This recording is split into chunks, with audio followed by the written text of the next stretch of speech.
আমরা রাজার বাড়ির মেইন ফটকে এসেছি। এখানে রাজা থাকতেন, যেখানে মূল ভবন। আমার কিছুটা দেরি হবার জন্য আমার সাথী বহন এখানে অপেক্ষা করছেন এবং তারা ক্ষিপ্ত কিছুটা।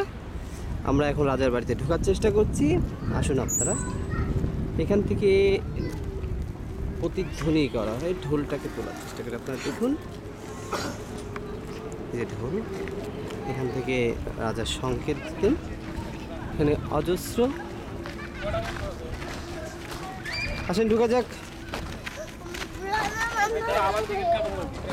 কে টিকিট আবার? এই যে আমার টিকিটে কি আছে এটা?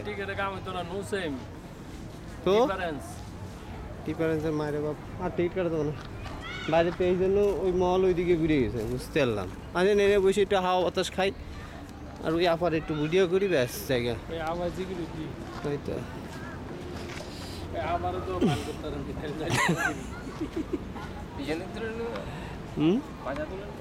পাচ্ছা না, আমরা সিকিউরিটি তোলার চেষ্টা করছি, যিনি আমাদের টিকিটের অভাবে আটকে দিয়েছেন।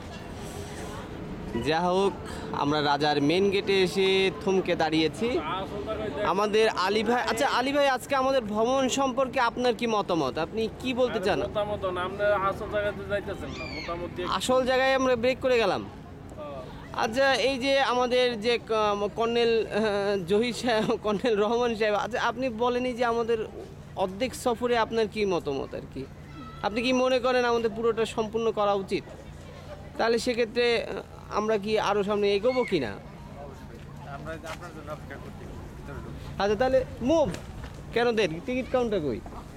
আসো, কয় টাকা?